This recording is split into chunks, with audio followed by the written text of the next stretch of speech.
What is up, everybody? Welcome to what is becoming a bit of a tradition here, Steve, on Stock Market TV.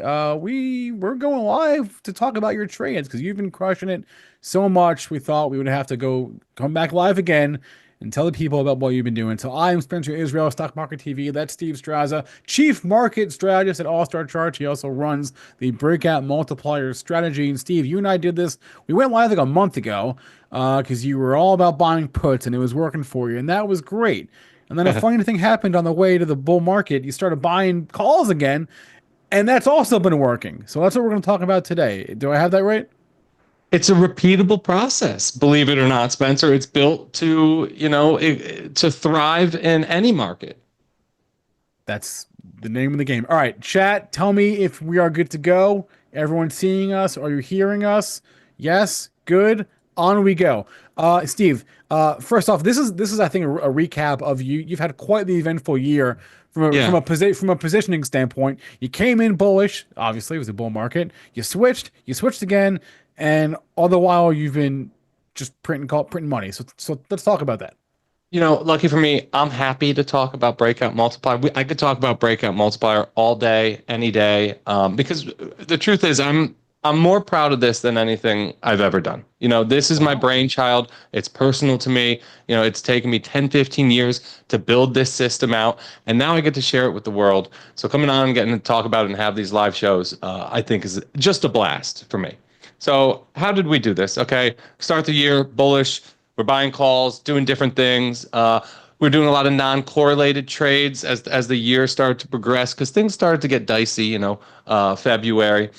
March, we turned just flat out bearish. We were bearish tactical trend, bearish primary trend. We bought a handful of puts, a suite of 7 put trades that we put on over the course of about 5 days. Really nailed it on the short side. Average excess return north of 600%. Sold a double on every single one, so 100% success rate on our shorts this year. Early April, flipped the script again, loaded up on calls, nailed it on the long side. The point is, we can make both bearish and bullish bets very easily with Breakout Multiplier. There's a tried and true, repeatable process in place for that. So, how do we find the big winners, Spencer? I guess that's my question to you, right? It's been a lot of people's question lately. So, it's all about our volatility squeeze indicator. What is that? It simply helps us spot where volatility is compressed to historically low levels. Then we take the volatility squeeze indicator, basically gives us a list of names, right? And we overlay our expert technical analysis and then just a basic leverage system. I would love to call it expert options analysis too. The expert part comes in the technical analysis. The options that we're picking are just standard, for introductory options people playing the 25 delta strikes, going about 60, 90 days out, sometimes 30 days in the case of Palantir, right? So we're picking a time frame and then sticking to a delta for the most part. So the options is not the complicated part. It's using the volatility squeeze indicator, which is the secret sauce, and then combining that with our technical analysis, really just trend and pattern analysis more than anything. This is cool. I'll bring up the table in a second, but I just want to go back a slide. Like what Steve is doing, it honestly, the coolest thing when you can just very easily flip flop and go from bullish to bearish to bullish to bearish, and you're employing the same strategy on both sides. That's what true trading is, right? That's what it is. That's called being tactical, right? And what Steve has done is frankly remarkable, and that's the reason we're here. Is because we wanted to tell all of you about what he's been doing. We told you about all the bearish put trades a month ago, and we thought, okay, it only makes sense if we told him about the bearish put trades, we got to tell him about the bullish call trades because a lot's happened in the last month. So that's where we are. And Here is the and hold on, volatility. Yeah, because it makes sense that it is that way because it was built that way, right? right. If you think about how easily we can flip from bull to bear, well, go back to what I'm just saying. The pillar of the system is the volatility squeeze indicator, which guess what? It's a signal that is not bullish, it is not bearish, it is directionally agnostic. It tells us nothing about bull or bear market. All the volatility squeeze indicator tells us is a big momentum move is brewing in this name. And we get to go and decide, Spencer, is it going to be up or down? So this is the tool that you guys, the watch list that you guys kind of came up with, and it's not the whole process. Right, as you said, there's some technical analysis that goes into it. Then there's the options, and that's obviously the trading part of it. But this is sort of like the secret sauce, if you will, of the whole strategy, right? Yep, that's it. So we're basically getting an automated list delivered to us a couple times a day, telling us, look out for these names. Not only is their volatility at a historically low extreme, but it's now rising with momentum off of that historically low level, right? So volatility is not like price. It's actually the opposite in this one special way. Volatility is mean reverting in nature. What does that mean? It ebbs and flows. It doesn't trend, right? It goes from the upper bounds to the lower bounds to the upper bounds to the lower bounds. From contraction comes expansion. That is what we say about volatility. What does that mean? When volatility is compressed and a stock is trading in a really, really tight range, if it does that for long enough, we know that big expansion in volatility is coming, right? From these tight coils, from these tight ranges, come big momentum resolutions. That's one of the fundamentals of technical analysis. So the volatility squeeze indicator is not just spotting the names with depressed volatility levels. It's spotting momentum off of those depressed levels. It's telling us these are the ones where volatility is really, really, really, compressed here, but it's starting to expand. Then we go to the price chart, and Spencer, we're flipping through, myself and the analyst team, we're flipping through these charts all day, every day, trying to spot the next big mover. All right, let's talk about, because as you said, the volatility squeeze indicator in and of itself in a vacuum tells you nothing about the direction of the market. So let's maybe we should back up and zoom out and talk a little bit about the direction of the market, and the sort of the analysis you did to A, get bearish a few months ago, and then Mhm. B, get bullish about a month ago. Right. So volatility squeeze indicator, once we have that list name, just throw it back to the last slide real quick, and then we'll go right here. Yeah. It tells us, hey, stuff is really tight here. Maybe a big resolution, big momentum is coming. And then we have to go to other tools to take it from there, right? So we're using basic things, basic trend analysis, right? So primary trend identification. If we have a big range or a big coil, a lot of times these are bullish pennants, wedges, flags, right? I like to call them coils. They're all really the same to me because they're the same in essence, all of those patterns actually. So I'll go immediately to the underlying trend and I'll say, underlying trend up or down? Okay, underlying trend is up. I'm going to err in the direction that the underlying trend stays in place because trends persist, right? So I'm going to bet that this coil, once it does pop, right, that volatility squeeze indicator is telling me a pop is coming. I'm going to make the bet that the pop is coming to the upside. And we can front run these resolutions and never be late because we have the trend as our friend to help us do that. We're also looking at long-term pattern analysis and things like that. So once we came in to these big topping patterns, this was early March, really, as this was playing out. We had this VWAP that we anchored from the Yen-mageddon back in early August, right? Yeah. Right, remember that with the Bank of Japan, big Hmm. volatility today. The world ended for one morning back Yeah, on August not 5th even a last year. day. It was just a morning. Yeah, it was back. We were back on track. Everything was fine again by the time the market opened. But boy, was that a sketchy morning. So we anchored a VWAP from that level on that very day, and we used it to guide us for the rest of the year and even into the beginning of the new year this year. Right? You could see all these touches highlighted in yellow here. Buyers kept showing up and defending this VWAP. We saw this level breaking. We said, uh-oh, this is definitely going to lead to something big. And it did. You could see the before and after chart right here. And it wasn't just that, Spencer. There were warning signs everywhere. I'm not going to bore you all with them, but I went back, I looked through some of the research that we were putting out back then, some of the stuff that we were talking about, and I wanted to pick one chart, really like one good chart that was really helping tip us off that we were weighing a lot back then. And it had to be the semiconductors, right? If you look at these big tops in the semis on the next one,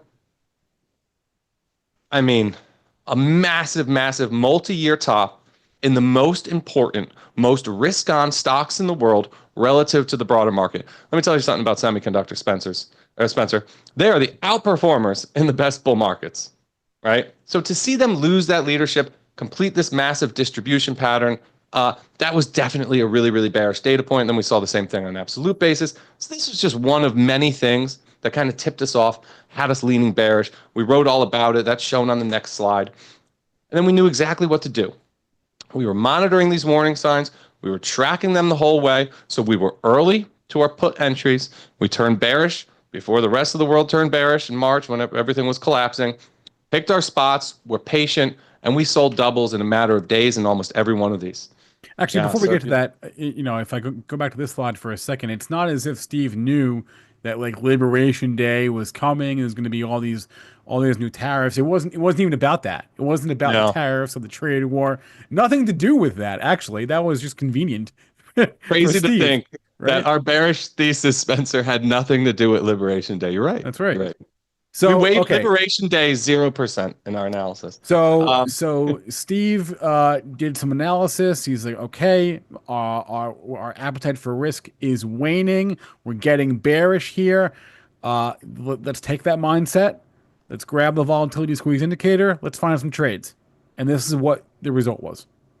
So we hit Bitcoin early because that top happened first. And then that was actually ended up being bullish evidence later, the fact that that trade didn't work better. So the IBIT trade we put out, the puts, April 6th. Then after that, Spencer, notice how all of our put trades happened in the course of 3 days, right? Because we nailed that entry. You got to be really, really tactical and quick on the short side. So we got in, we waited about a week, in some cases 2 weeks, sold a quick double, and then just look at the excess return on these trades, right? Because then once you got that big flush lower, the real big collapse coming into the lows, these trades went 670%, 900%, 1,150%, 672%. All really big winners, really outside of the Bitcoin stuff and end phase. So Why that is worked the out. double? Why is the double important? Why do you specifically highlight that? The double, it's two things. It's confirmation that you're on the right track, right? So it's just bullish information. It's bullish feedback. Hey, keep doing what you're doing, right? This was good. But it's more important than that. It's it returns your capital and then it allows you to redeploy that capital on new opportunities. For example, say you actually sell a triple or a quadruple. That happens to us a lot. It just happened with Oscar yesterday instead of the double. The way to look at that, say your initial basis was $100, then you're out for half at $200. You could then buy two more positions just by selling half, right? You could redeploy that capital and keep taking shots, right? It's the fuel for the system selling the double.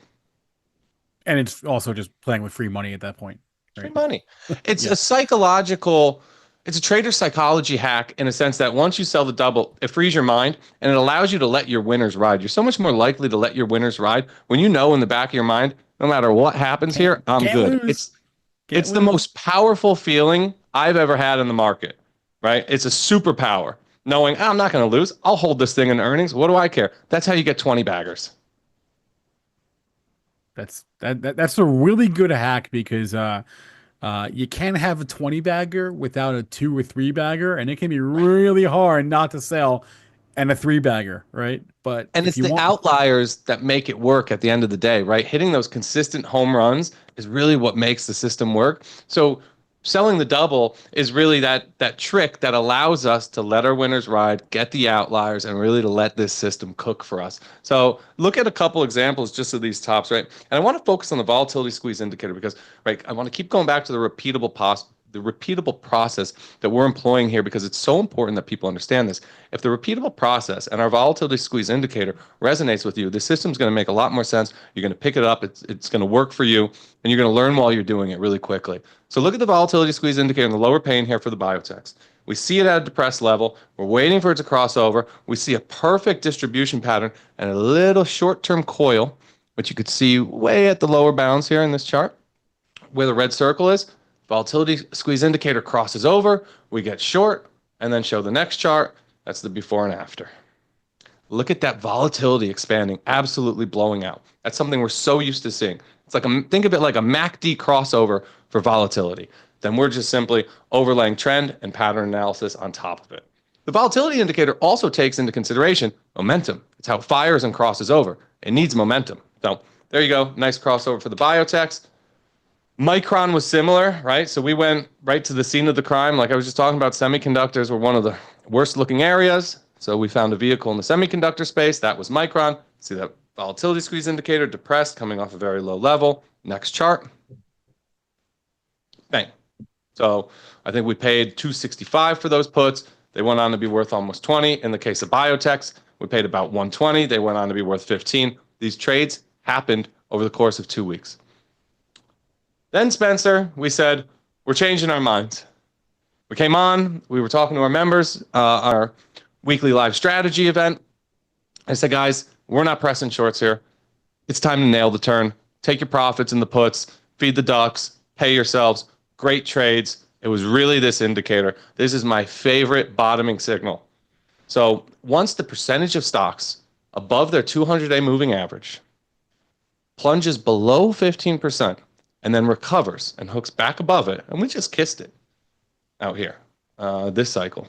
But once that happens, if you go to the next chart, this is one of the most reliable bottoming indicators known to man. It is that good. So we knew bottom's probably in here. What we didn't know is what will this bottom look like? All the bottoms look different. Spencer, we got a V in 2020, something a lot like a V in 2018. We had a massive base in 2022. They always look different. Always, always, always. We said we're going to bet on a rally for now. We don't know if it will be counter trend in nature or if it will be the beginning of a new uptrend. What we do know is we need to be long in this moment. We'll figure out the rest later. That's what we did. Here's what came next. Put out a post saying we called it back to bull. We got long Palantir, StoneCo, New Holdings. Those are Brazilian names. We did a biotech summit. And just look at the max return on these.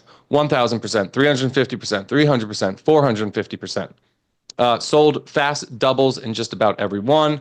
They all worked really well, and we were out. The longest double was 14 days. Palantir was like a 2 or 3 day double.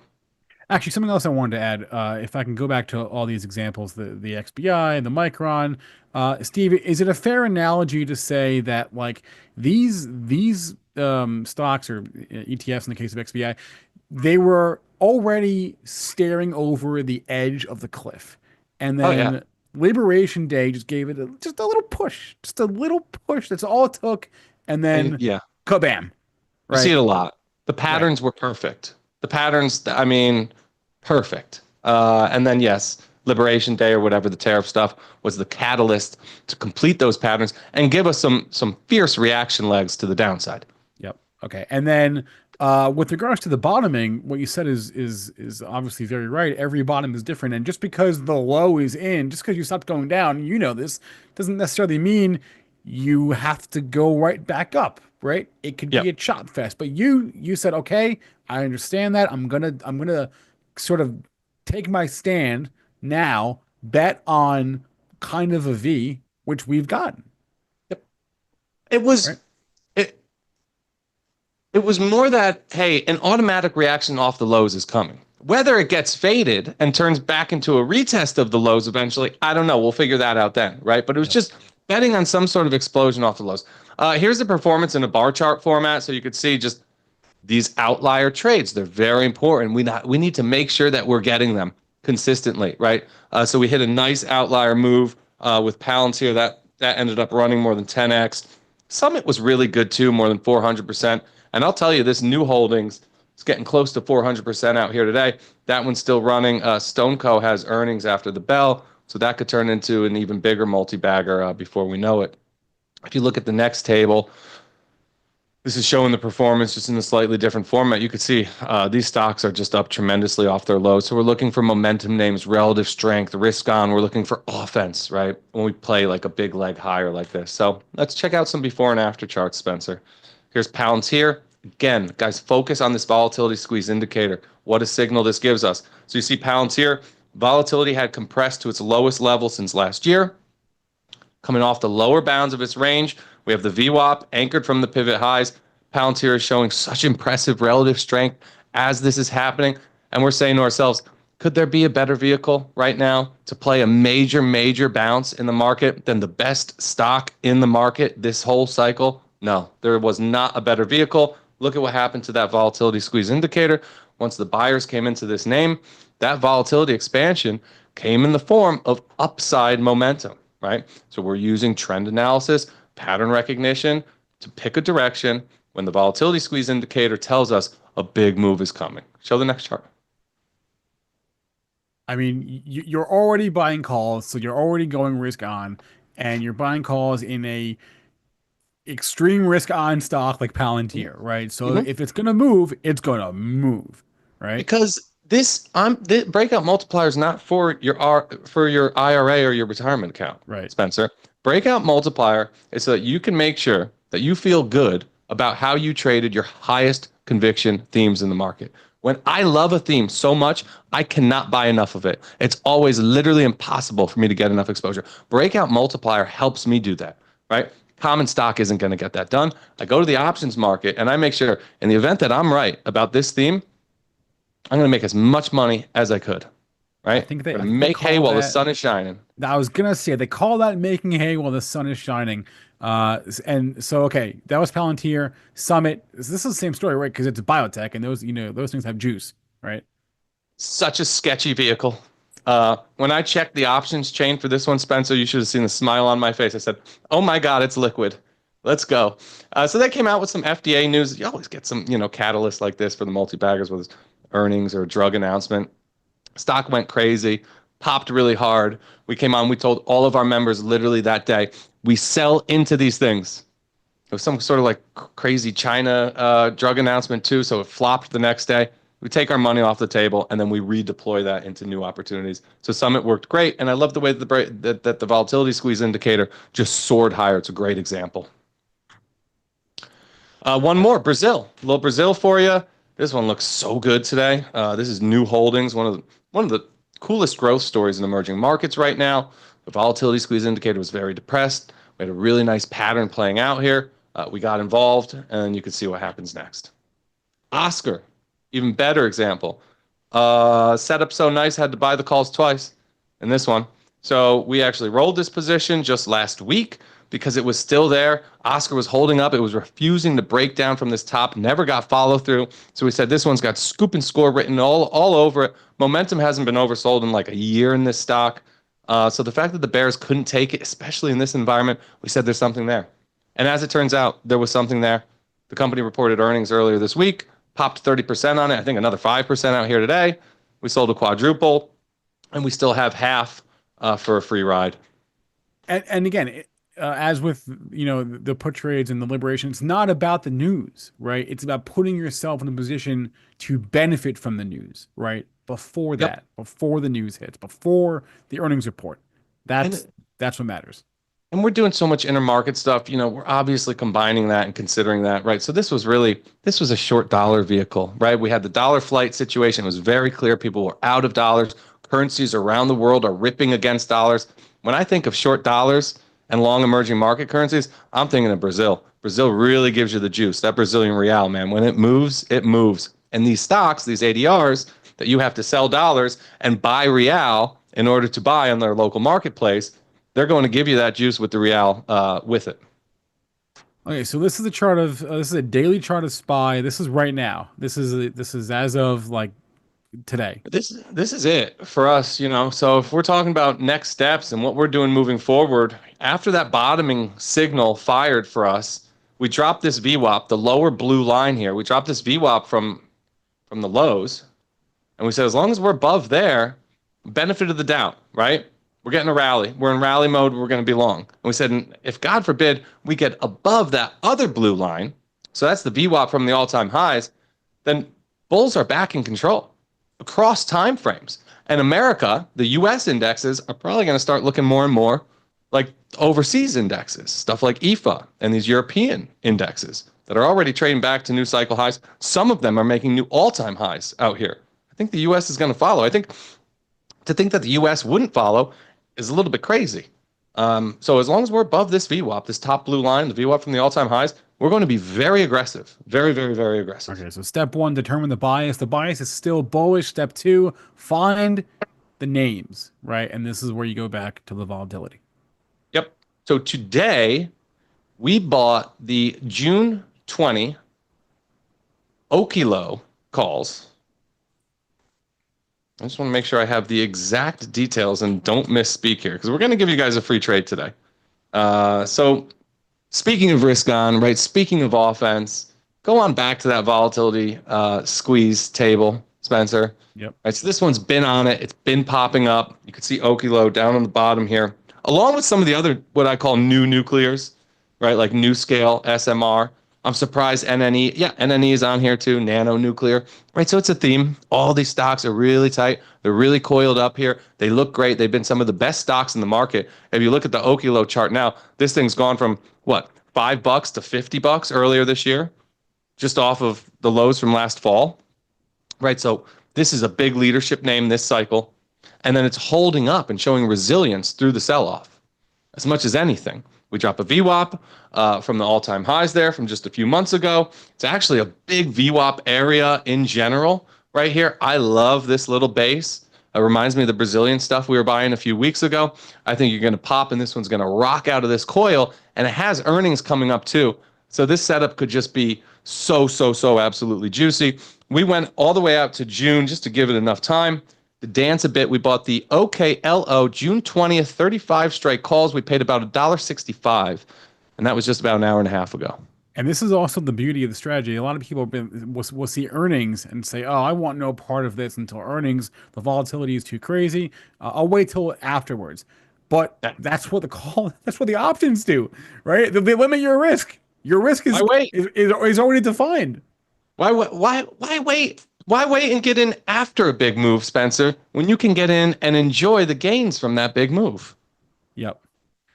Wait, and if I can go back to the table for a second, the reason that you have the industry group here is because, correct me if I'm wrong, you use that to Gains. kind of it tells you a little bit maybe where the juice could be, right? That's absolutely right. When I see the same industry group popping up over and over and over again on our scans, I'm looking deeper into that sector.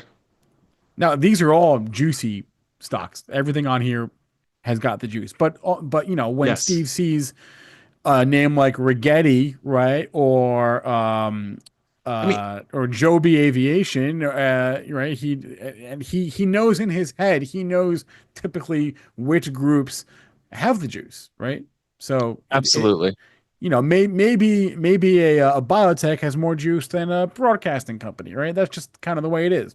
And So it's not to say that like a 3M or a Pfizer couldn't pop up on here. They can and they do, and that's extra interesting when they do. But the scan is written in a way to give us those juicy names, especially in time like this. yeah. We're going to share this with members every weekend from now on. People have been asking for it. We tend to keep these things internally. A lot of times they're on a really messy Excel sheet. You know, they don't look this pretty, but it'd take us an extra 5 minutes to just kind of publish this and send it out at the end of every week. Because what's happening is we have these calls, Spencer, every week with our members, and they're so interactive, and everybody's in there asking questions and learning and sharing ideas. You know, today we were talking about some members like the idea of cutting losers at 50%, right? So we're really like going through the process and talking about different, you know, just tips and hacks and considerations, right, that we can employ in our process to make it better. And when we have these calls, we're going through them all, and people are learning so much that they're able to start replicating the system and doing it themselves. Because I'm telling you, it's really not complicated. So what I'm thinking is my vision is we could share this list every weekend, and members can kind of take these names that we're going to be looking at and potentially putting trades on in the coming days or weeks, right? And they can craft their own strategies if they want more exposure or more trades, right? We're just going to give them the list, and then we'll talk about it live on the calls. It'll be a lot of fun. Question from the chat, Steve, do you sell half as soon as it doubles? Great question, GP. Hell yeah. Done. Easy. That was a Almost, you know, the only time that'll be a no is if we got some like big pop and runner on the open. I'll put like the tightest trailing stop, Spencer, right? But if that starts to plunge below a double, in other words, it opened at a triple, say, right? I'm not just going to sell it immediately at a triple. I'll put a trailing stop on it and yeah. hope that it turns into a quadruple. Feel me? So, Worst but case this is scenario. stuff, Yeah. it really, for most people, just sell the double. Just sell the double when you get it. You know, that kind of stuff you want to be really tight with because the double is the fuel to keep you in the game and keep you taking more and more shots. You never want to miss selling a double. People like me, Spencer, who have no life, I'm sitting in front of my computer watching tick charts all day. I can game the double a little bit, try to get a triple or a quadruple. But I think You all gotta have members got, rules. You I gotta think have all of our rules though. members got at least a quadruple instead of a double on the Oscars this week. So that was cool. You gotta have rules. All right. If you so Steve just gave you the OKLO. Is it Oklo or what'd you call it? I like to call it the Okilo. The Okilo? I always thought it was Oklo. It doesn't matter. Steve gave you the Oklo. I think it's That was a Oklo. new trade from today. If you want the rest of his trades, like he said, he's doing this every single week, giving out new trades on both sides of the market, depending on the environment that we're in and the bias that he has, get Breakout Multiplier. Apparently, he's going to start sending out the volatility squeeze scan every week. That's pretty awesome. Yeah. So you get all these trades. What Steve does is he sends out an email and a notification via the rangefinder platform as soon as the trade gets put on. But yeah, this is a strategy that is designed to be quick and to be tactical and to look for home runs because that's what we're doing here. This is not set it and forget it, come back in a year, right? No, no. This is for the people that want to make hay, to use that cliche again. We're trying to spot the biggest moves, right? And the biggest trends of the market. And then we're making sure that we make as much money as possible in the event that we're right. Yep. So basically 50% off on a quarterly or an annual. Question from Jonathan in the chat. Where do you take a loss if you are wrong or are you risking the whole premium? Good question. Risking the whole thing. Some members have a 50% rule. I don't, because what happens is you'll have these positions draw down 50, 60, 70%, and then all of a sudden they pop 20% on earnings and you got a multi-bagger on your hands, but you sold it because you were worried about saving 10 cents. And this is where selling the double comes into play because if you're selling doubles as frequently as Steve is, and you don't really Keeps you in the game. you don't really sweat the And it, zeros, and it right? leaves you exposure, right? It keeps you in the game and it leaves you with risk-free exposure to whatever theme that was. With Chinese equities, okay, you sell the double and now you got a risk-free ride, and I'm exposed to China for the next month or so. So that's really the idea. Yep. So if you're watching this on YouTube, the link is in the description here. I'll drop it in the chat as well. If you're watching on our site, just scroll down. This is an offer that is going to end, I'm told, next week. So you have it right there. We should mention that every Breakout Multiplier membership comes with a 30-day free, risk-free trial. So you try it, you don't like it, whatever it's worth, that's fine. Get your money back. We're still friends, right? But these trades are happening every single week. They're happening off the open. They're happening right before the close, and this is the time that we are in, right? And we got a as good handful of them coming now. It's time. The offense is on the field, Spencer. exactly So right. Couldn't have said it better. we got some trades coming. Offense is on the field. You want to score the most points when your offense is on the field, right? That's right. And This is fun. Jonathan, that's exactly right. You only need to hit one home run. It was going to be a 10 bagger, a 20 bagger, right? Yeah, I hate to say this, but a lot of times, something like Palantir, if we go 10x, then frankly, that just bought you 10 zeros. And we don't have 10 zeros at a time. That's very, very rare. So every 10x you got, think of that as buying you, a handful of new trades. And a 5x is going to buy you a handful of new trades too, right? Depends on how you exit the remaining half. But that's the idea. You could lose a lot when your winners are this big. All right, so check out again the strategy. It's called Breakout Multiplier. Steve's. I didn't believe in myself because I thought that this was a long only strategy until he flipped the script and got bearish on us, and it worked for him. And I was like, wow, I didn't even realize that was a thing, but it is. So get it on the page. Scroll down on YouTube, in the description, in the chat, and we'll see you in there. Steve does a weekly video every single Thursday, and this is the only way to get his trades is right here in the service. And don't be scared about the doubles, Spencer. It's important to point out, right? We track all of these stats, and we have been for a decade now. Our double rate is about 2-to-1, which means we're selling 2 doubles for every 1 position that goes to 0. So that's an incredible ratio, or just a really good mix. Yeah. All right, Steve, thanks for doing this. Maybe we'll do this again in June if your bias suddenly changes, because I think it's kind of fun. We sort of update your bias whenever whenever you flip, because it's not just fun to hear you be bullish or be bearish. It's more fun to hear how you're actually trading that bias. So if that happens, you like me more when I'm bullish, though. I know you do. I mean, yeah, who doesn't? But also, if we flip back to new highs here, if we range back to new highs, and I'm sure there's going to be even more juice in that squeeze. So more Palantirs are coming. I could feel it. All right. Steve loves his Palantir. All right, that's it, guys. Thanks for watching. If you're watching us on YouTube, drop us a like. We'd appreciate it. And we'll see you in there. This is it. Thanks, everybody. Thanks, Spencer.